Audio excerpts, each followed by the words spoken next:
Drogas, dinero y mujeres. Conoce las historias de los jefes de cárteles más poderosos basados en hechos y testimonios reales. Mundo Narco. Recorre la vida de los grandes líderes de la mafia. Descubre las causas que los motivaron a volverse delincuentes, cometer sus crímenes, tejer una red de complicidades alrededor del mundo y amasar grandes fortunas gracias a la venta de drogas y otros delitos. ¿Estás listo para entrar al mundo narco? Prepárate para un viaje a las entrañas del crimen organizado. Mundo Narco. Bienvenidas y bienvenidos a Mundo Narco, un espacio donde recorreremos la vida de los grandes líderes de la mafia, las causas que los motivaron a volverse delincuentes, cometer sus crímenes, tejer una red de complicidades alrededor del mundo y amasar grandes fortunas gracias a la venta de drogas y otros delitos. Como saben, cada semana este es un viaje a las entrañas del crimen organizado, y no sería un viaje a las entrañas del crimen organizado sin presentar a mi colega y amigo Jesús Lemus Barajas, periodista mexicano y autor de varios libros relacionados acerca del narcotráfico y de la delincuencia organizada y sus nexos con la clase política y empresarial de México. Querido amigo, ¿cómo estás? Buen día, buena tarde, buena noche. Gracias, mi querido José Luis, siempre un gusto y un placer poder saludarte y poder compartir contigo este espacio informativo para ir develando poco a poco los secretos de la mafia. Gracias por permitirme estar aquí en Mundo Narco para platicar. Siempre un placer, maestro.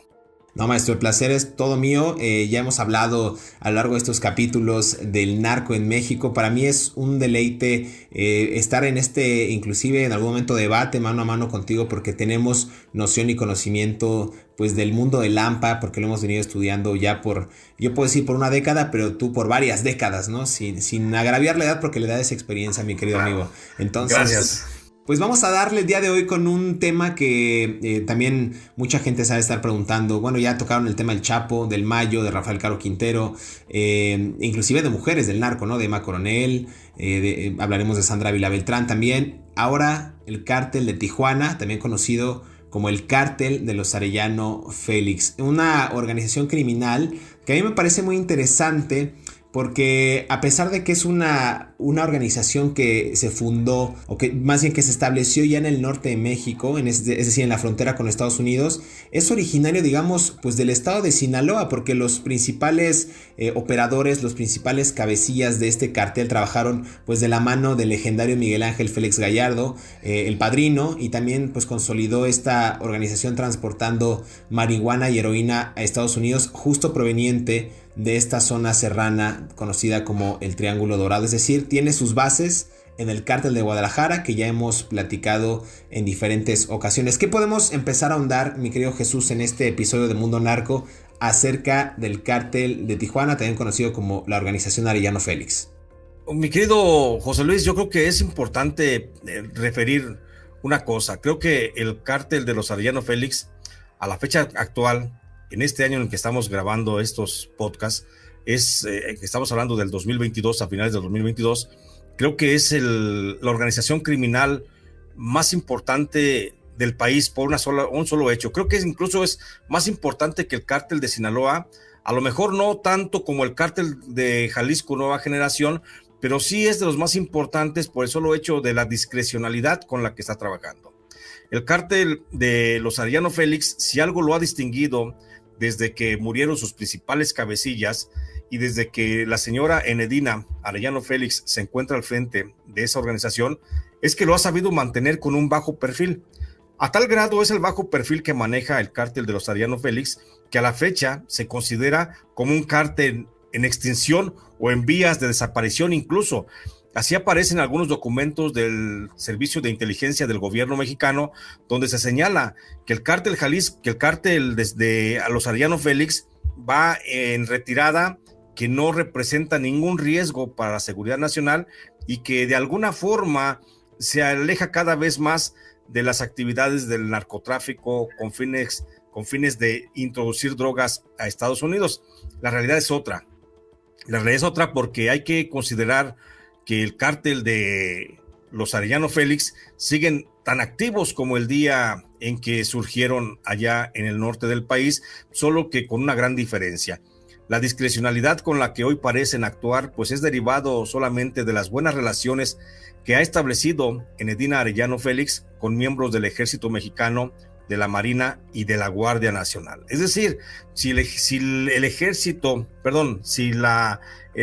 hermanos Arellano Félix, el cártel de los hermanos Arellano Félix, está activo todavía, es porque ha podido horadar las estructuras del gobierno federal y siguen manteniendo corporaciones completas dentro de su nómina que le permiten hacer actividades de trasiego de drogas y que les permite mantenerse como si fueran fantasmas en el mundo del narcotráfico. Totalmente, tú lo has dicho de manera muy concisa. Parecería que es un cártel ya en decadencia y no es cierto. En los decenios de 1980 y 1990 fue considerado como uno de los carteles más grandes y violentos que operaron en México. Y a raíz del asesinato y también de la captura de sus principales líderes, decían por ahí del 2015 que ya era una pequeña organización que se limitaba solo a pelear plazas en Baja California, pues ya que el cártel de Sinaloa había tomado estas plazas o este control territorial, inclusive en la frontera con Estados Unidos, pero yo no lo veo así. Hay varios episodios también que marcan un precedente para que el cártel de Tijuana o cártel de los Arellano Félix, pues inclusive adquiera más poder que el propio cártel de Sinaloa, como tú lo dices, pero con alianzas estratégicas. En el año 2017, esta organización establece una alianza también con el cártel Jalisco Nueva Generación, liderado por este hombre, Nemesio Ceguera Cervantes, el Mencho, en la cual en la práctica pasó a ser, pues digamos que una fusión con este último. O sea, ya no nada más trataban de recuperar esta ruta hacia Estados Unidos, pues que mayormente controlaba el cártel de Sinaloa, sino que también pues ya volvía esos, tú recordarás muy bien estos enfrentamientos y esta inseguridad y zozobra en las ciudades fronterizas, cuando se contabilizaban inclusive en algunos meses o en algunos bimestres, en estos conteos que hace la Secretaría de Seguridad Pública en México, pues más de 500 muertos, ¿no? En esta guerra contra las drogas entre estas dos organizaciones. Entonces hay una fusión interesante entre, insisto, el cártel Jalisco y el cártel de Tijuana, que también da origen a un nuevo nombre. No sé si me estoy adelantando mucho, mi querido Jesús, pero da nombre a este cártel Tijuana Nueva Generación, que es, digamos, una extensión o un brazo armado, como en su momento también lo fue los Zetas, que eran pertenecientes al cártel del Golfo. Entonces, una fusión interesante, y la gente parecería que aquellos episodios donde los Arellano Félix se tiraban a balazos en la ciudad de Tijuana, por ejemplo, pues ya era cosa del pasado. No, siguen, yo creo que más vigentes y con más fuerza que nunca con esta influencia del Mencho. ¿Cómo lo ves, mi querido Jesús? Creo que es interesante ese punto que tocas, querido José Luis, porque sabemos que si algo les ha dejado la historia a los Arellano Félix, en este caso a Enedina concretamente, si alguna lección le ha dejado la historia, es justamente esa, que solos nunca iban a llegar a ninguna parte. Aun cuando Ramón y también el mismo Eduardo o Benjamín o Francisco Javier, Francisco Rafael incluso, en algún momento pensaron que ellos solos podrían hacer el manejo del trasiego de drogas, hay que recordar que nunca han estado solos los hermanos Arellano Félix. Desde que surge el cártel como los Arellano Félix, desde un principio, primero fueron grandes aliados del cártel de Guadalajara cuando inicialmente se establecieron allí en Tijuana y comenzaron a crear el trasiego de drogas. Ahí el gran tutor fue Rafael Caro Quintero, Miguel Ángel Félix Gallardo, Miguel Ángel Félix Gallardo, Rafael Caro Quintero. Ernesto Fonseca. Y Ernesto Fonseca Carrillo, exactamente. Ellos fueron los grandes tutores y ellos les enseñaron que solos nunca iban a ir a ningún lado, que tenían que ir en alianzas. Posteriormente hay que recordar que los Arellano Félix se asocian con el Chapo Guzmán, con el que terminan también distanciándose mucho. Y en ese distanciamiento los Arellano Félix se asocian con el Señor de los Cielos cuando rompen los Arellano Félix con el Chapo Guzmán. Luego de la asociación de los Arellano Félix con el Señor de los Cielos, con Amado Carrillo Fuentes en Juárez, termina esa relación y los Arellano Félix terminan uniéndose al cártel de la ya naciente familia michoacana. Después de esa alianza, los Arellano rompen con la familia michoacana y se hacen socios de los Caballeros Templarios. Posteriormente terminan con ese pacto de los Caballeros Templarios y se alían inicialmente con el cártel de los Valencia.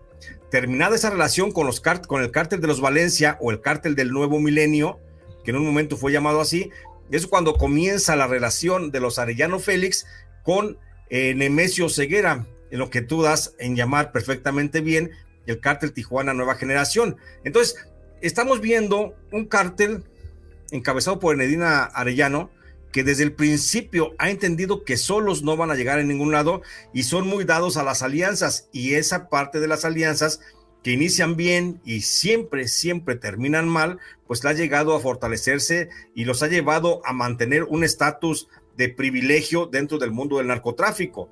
¿Por qué?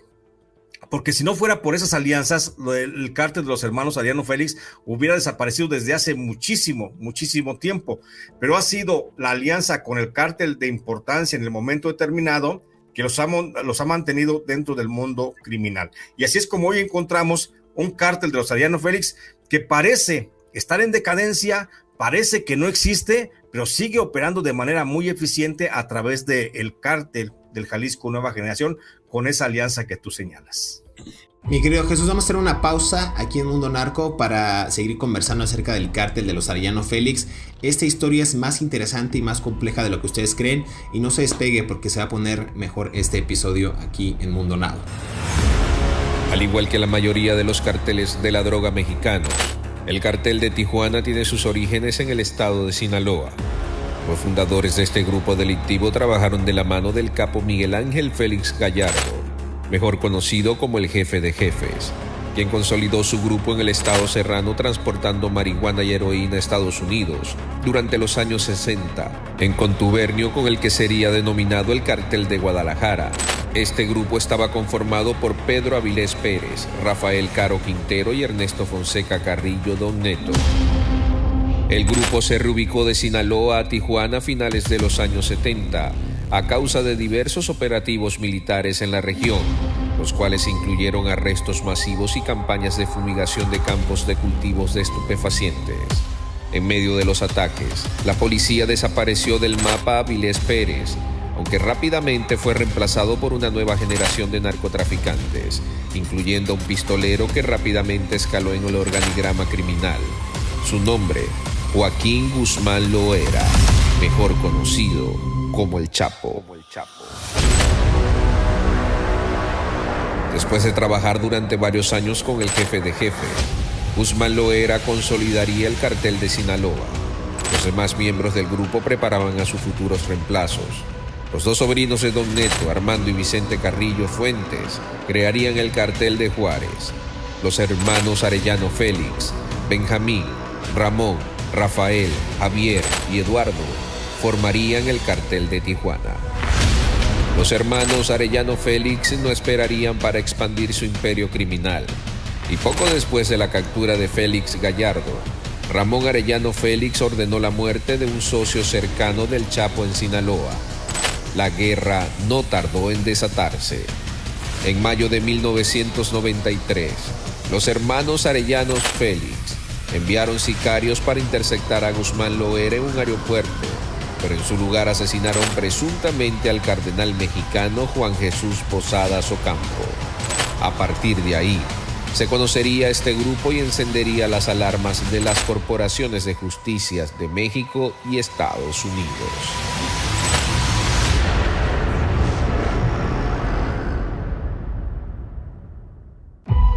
Regresamos a Mundo Narco, estamos conversando acerca del cártel de los Arellano Félix, cómo ha ido fusionándose esta organización criminal al grado pues de reinventarse de manera delictiva y no quedarse solamente como una organización, digamos, con un solo liderazgo, sino que ha sabido inclusive pasar la estafeta a otros narcotraficantes, a otras organizaciones, pero sin dejar de perder pues la clara visión empresarial que tienen estos grandes capos, en específico el cártel de los Arellano Félix, liderado por Enedina Arellano Félix, de quien también ya hemos hablado aquí en Mundo Narco. Algo interesante, mi querido Jesús, sobre esta organización, pues justo es que el cártel de Tijuana, ya decía yo que originaria del estado de Sinaloa, porque convivió con estos tres grandes capos que ya mencionabas, con Caro Quintero, con Félix Gallardo y con Fonseca Carrillo, se encarga de transportar marihuana y heroína a Estados Unidos durante esta década que podría yo llamar una de las décadas de oro del narcotráfico, que era inclusive los años 60,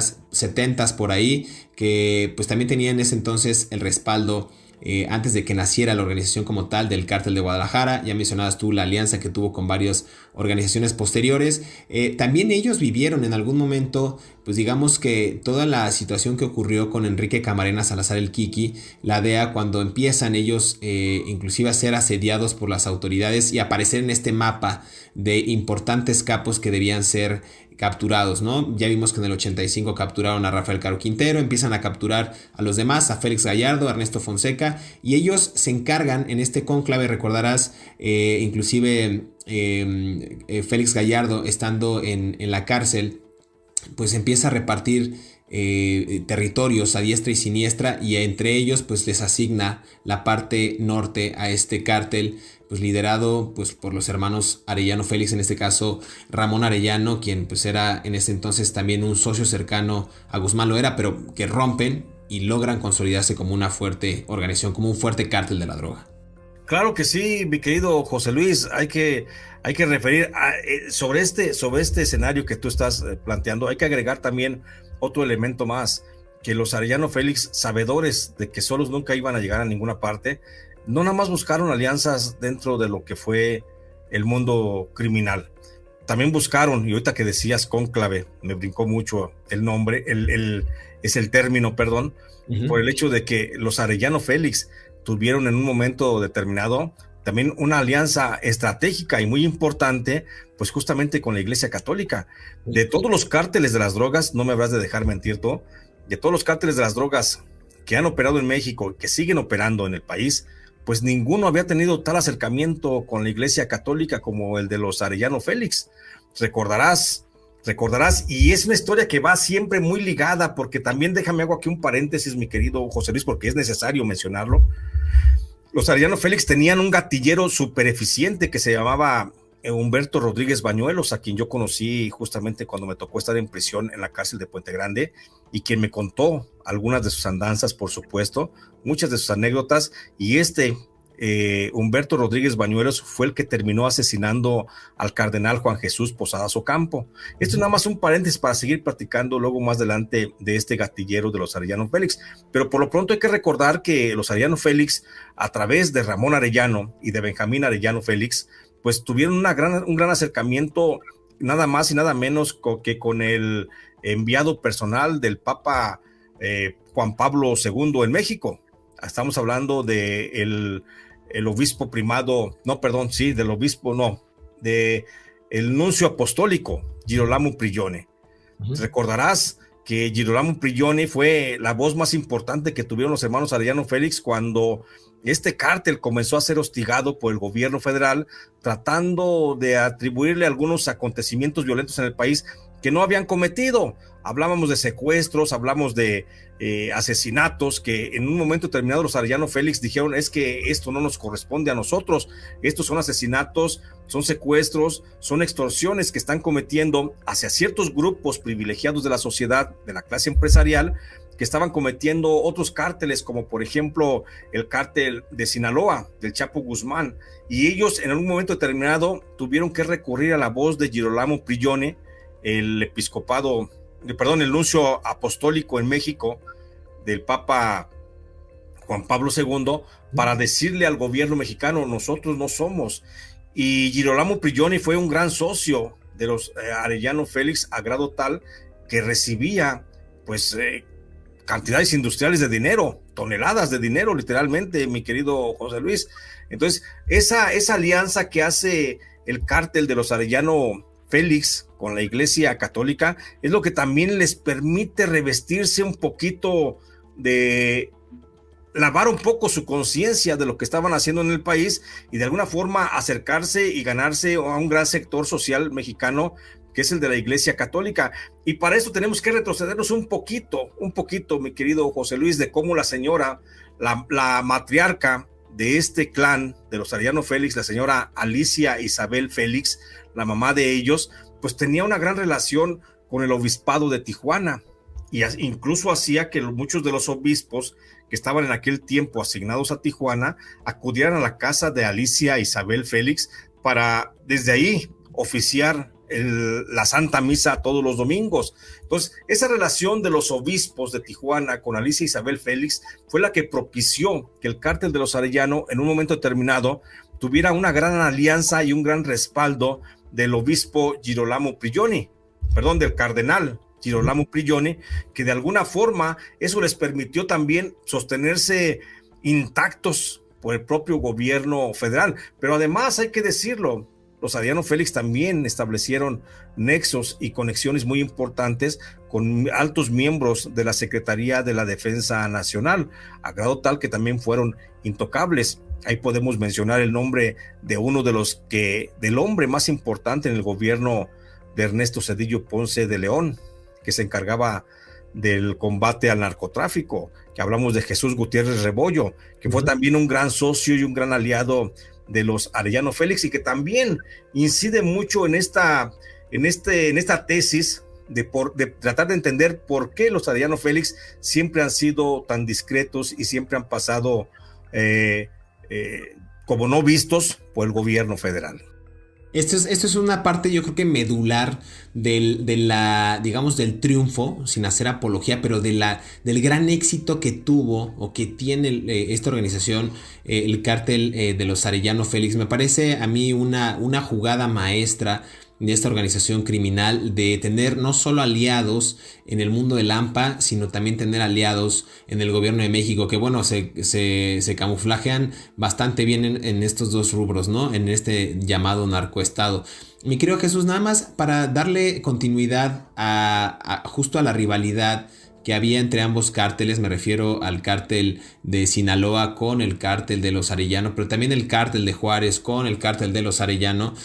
Hay creo que 2 o 3 episodios interesantes que nada más vale la pena destacar como parte de esta radiografía criminal: los intentos de homicidio contra 3 personajes claves del mundo del narco: el de Amado Carrillo Fuentes, el de Joaquín El Chapo Guzmán y el de Ismael El Mayo Zambada.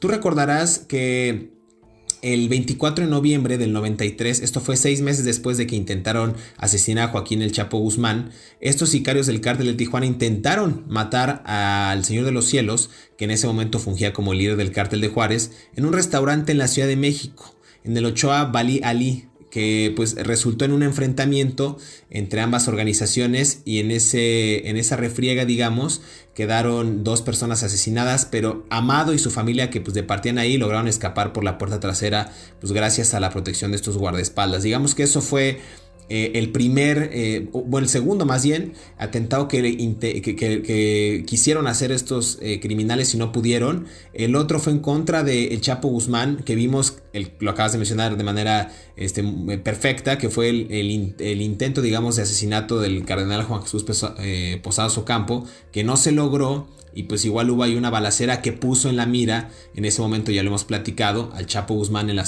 con las autoridades tanto mexicanas como estadounidenses. Pero el que más me llama la atención es el intento de homicidio contra Ismael El Mayo Zambada. Y esto hay reportes ya públicos de febrero del año 2002, cuando dice la DEA, inclusive la PGR en ese momento, la extinta Procuraduría, hoy Fiscalía General de la República, que Ramón Arellano Félix llegó a la ciudad de Mazatlán pues con el fin de perpetrar este asesinato en contra de El Mayo Zambada, quien era y es el líder del cártel de Sinaloa. Y en ese año, estamos hablando del 2002, el 10 de febrero, es detenido por agentes de la Policía Ministerial cuando se trasladaba pues acompañado por 2 hombres. En ese momento era Manuel López y Héctor Solórzano, tú lo recordarás muy bien. Entonces, a ver, dicen que intentó asesinar a este máximo líder del narco, pero en el enfrentamiento Ramón Arellano Félix es pues asesinado, ¿no? Lo frustran el intento de homicidio en contra del Mayo Zambada. Quienes también resultan asesinados es uno de estos sujetos que acabo de mencionar, Héctor Solórzano. Entonces, a ver, también creo que lo que se caracterizó bastante en los primeros años del cártel de los Arellano Félix fueron estos enfrentamientos, mi querido Jesús, en los que ellos trataban de imponerse como única organización, ganar liderazgos a través de la violencia y pues desatar una ola de terror en las ciudades donde ellos quisieran tener mucha presencia. No te voy a dejar hablar ahora porque ya se nos acabó el tiempo en este bloque, mi querido Jesús, pero nada, será como para dar un gran contexto. Déjame hacer otra pausa y regresamos aquí a Mundo Narco para hablar acerca del cártel de los Arellano Félix. No se despegue. 5 cosas que no sabías del cartel de los Arellano Félix. Número 1.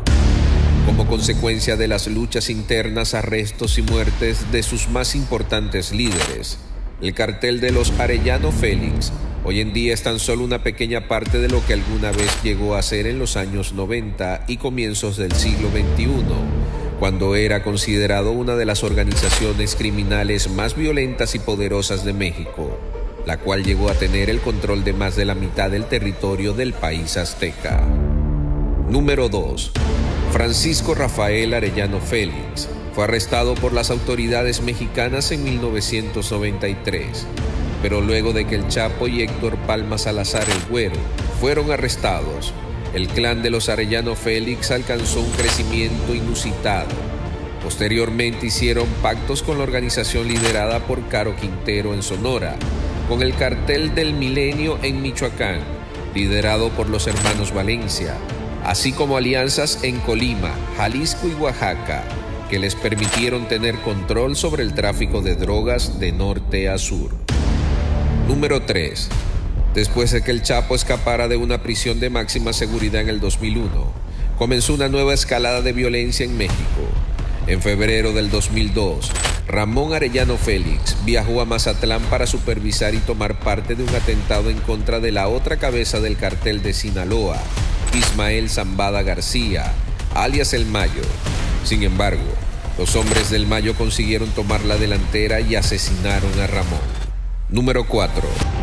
Actualmente, Enedina Arellano Félix, alias la Narcomami, dirige el cartel de los Arellano Félix. Enedina es hermana de los fundadores de la organización. Sin embargo, antes de dirigirlo, era la encargada de las operaciones financieras de la organización, así como del lavado de dinero. El cartel está ubicado en la frontera con Estados Unidos, en específico en Tijuana, un punto estratégico para el trasiego de drogas hacia el sur de California, uno de sus mercados más rentables alrededor del mundo. Número 5. En diciembre del 2012, Eduardo, el último de los hermanos Arellano Félix que se encontraba recluido en una prisión de México, fue extraditado a Estados Unidos y sentenciado a 15 años de cárcel en agosto del 2013.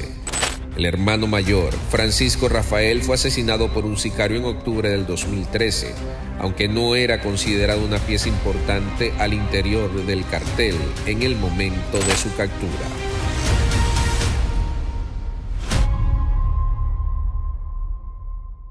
Regresamos a Mundo Narco, estamos conversando acerca del cártel de Tijuana, el cártel de los Arellano Félix, liderado actualmente por Enedina Arellano Félix, mejor conocida como la Narcomami. Si no han escuchado este episodio de Mundo Narco acerca de la Narcomami, pueden ir a consultarlo en estas plataformas en las que nos encontramos, en Spotify, en iHeartRadio, Amazon Music y Apple Podcast. Mi querido Jesús, ¿cómo se va consolidando? ¿Cómo va ganando más poder esta organización? Ya lo dijimos, con la alianza de otros carteles, inclusive con el propio compadrazgo, si queremos llamarlo de alguna manera, de la Iglesia Católica y el gobierno de México. Hoy día una organización pujante que sigue teniendo influencia en el mapa criminal.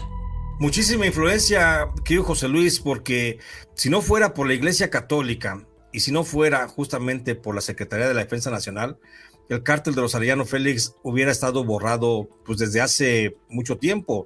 Nada más para recordar, hay que hacer el contexto de todo esto que estamos diciendo. Hay que recordar que el primero en ser abatido de los jefes de los Arellano Félix pues fue Ramón Arellano. Tú decías ya precisamente en ese atentado que se cometió contra Ismael Zambada García en el 2002, donde finalmente cayó abatido Ramón Arellano y parecía que se caía, que se desintegraba el imperio de los Arellano Félix sin el liderazgo de Ramón Arellano. Después, por supuesto, bueno, Benjamín lo logra mantener unos meses más el control de la organización criminal, pero Benjamín luego es detenido, fue capturado allá también en el 2002, y parecía que se venía justamente abajo la estructura del cártel de los Arellano. Lo retoma Francisco Javier y Francisco Javier fue arrestado en el 2006 en Estados Unidos y otra vez parecía que se caía, pero el control lo retoma entonces Eduardo Arellano Félix, quien fue quien fue detenido en el 2008. Y aún así, te digo, parecía que todo se venía, pero luego de repente lo vuelve a retomar el control de los Arellano Félix, Francisco Rafael, quien finalmente terminó siendo asesinado en la fiesta que ya referías tú cuando hablábamos de la narcomami, que fue asesinado por un payaso en una fiesta allá en Los Cabos en octubre del 2013. Entonces, entre que se cae el cártel por falta de un liderazgo, pues siempre llega y lo retoma alguien más.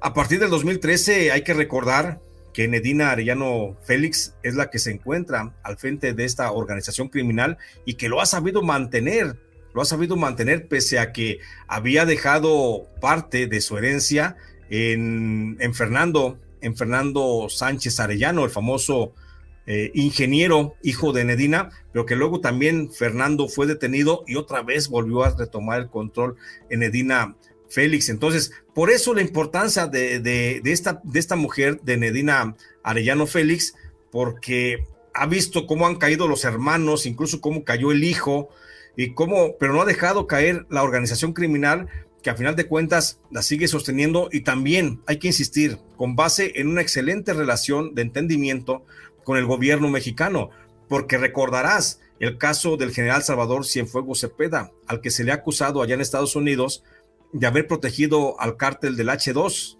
de Francisco Patrón Sánchez allá en Nayarit.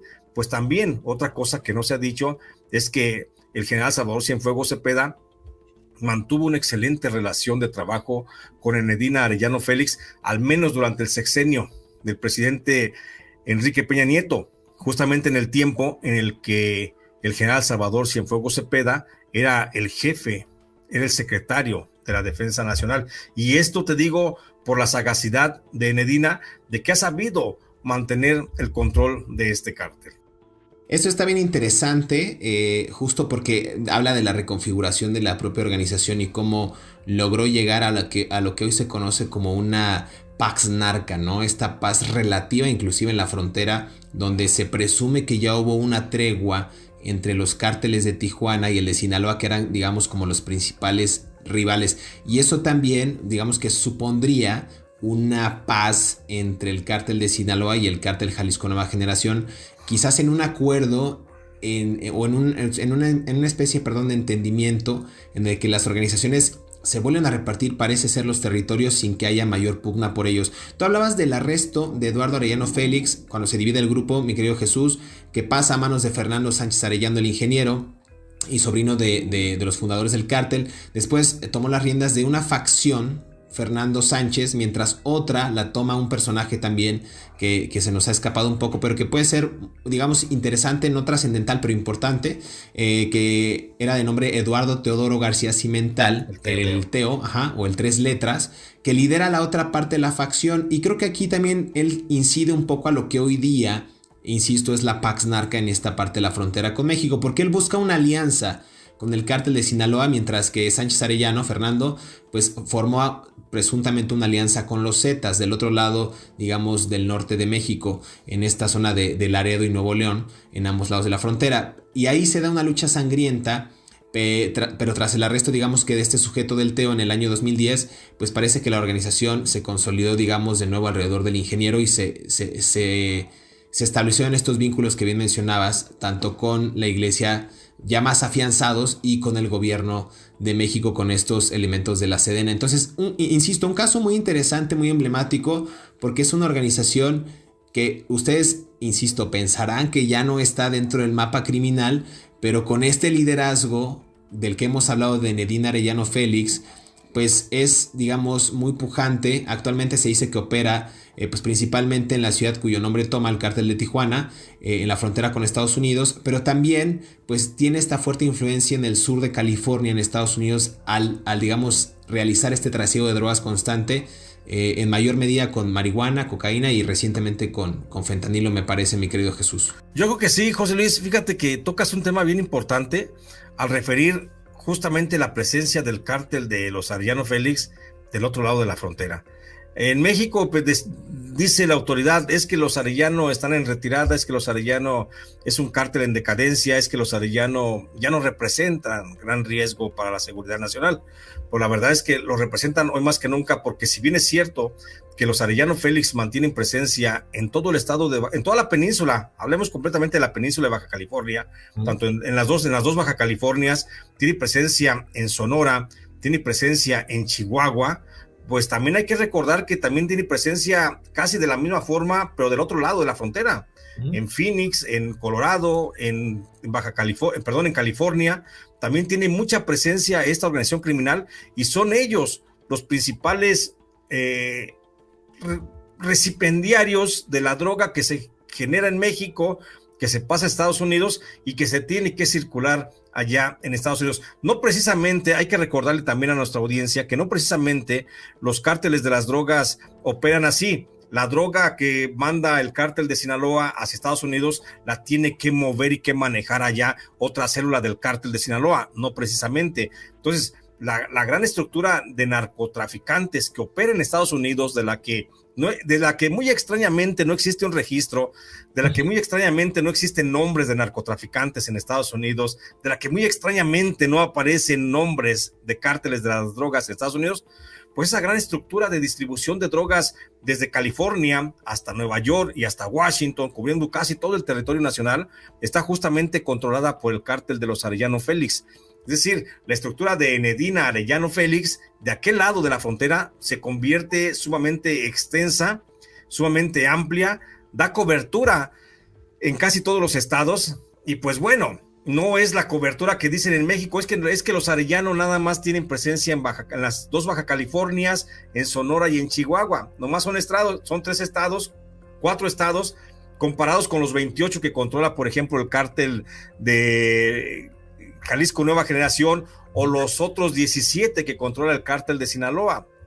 Y por eso parece como que está en decadencia y en caída el cártel de los Arellano. Pero si vemos del otro lado de la frontera, si borráramos la frontera, vamos a encontrar una estructura criminal de los Arellano Félix que se extiende por todo el territorio nacional de Estados Unidos, que hay que decirlo también, es mucho más amplio que el territorio mexicano. Entonces, eso es lo importante del cártel de los Arellano, que no está trabajando de la frontera hacia el sur, sino que ellos trabajan de la frontera hacia el norte, y es allá donde los aparatos de inteligencia en México pues ya no funcionan, ya no operan, ya no tienen pistas de cómo se mueven las drogas, y pues para el gobierno norteamericano, a través de la DEA, que es la principal administradora de drogas allá en Estados Unidos, pues simplemente son cárteles y organizaciones que no quiere que existan.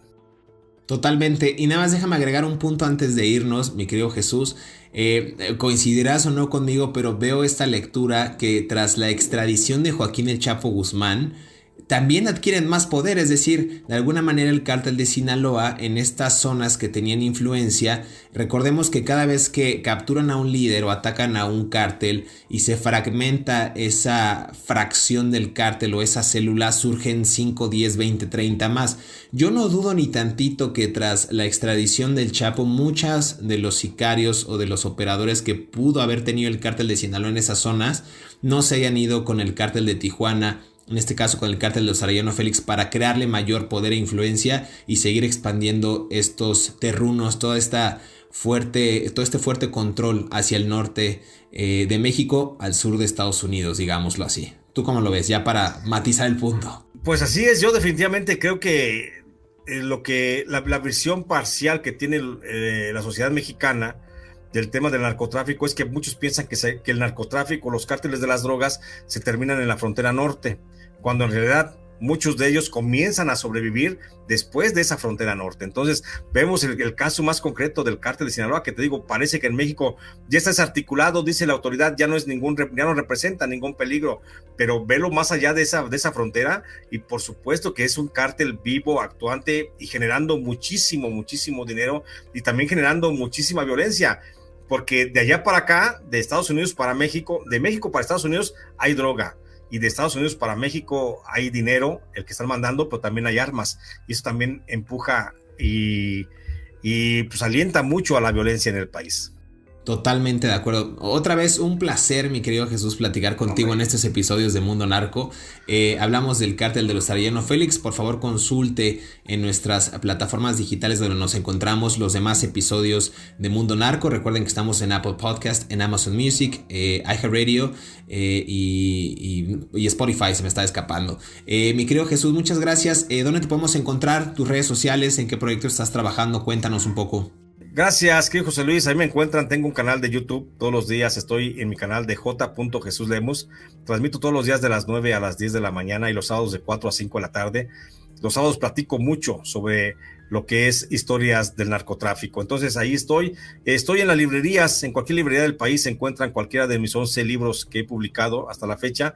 El más reciente, El Fiscal Imperial, que está teniendo mucho éxito y que habla de cómo el fiscal Alejandro Gertz Manero de la Cuarta Transformación está haciendo el principal tropiezo para el proyecto de transformación del presidente Andrés Manuel López Obrador.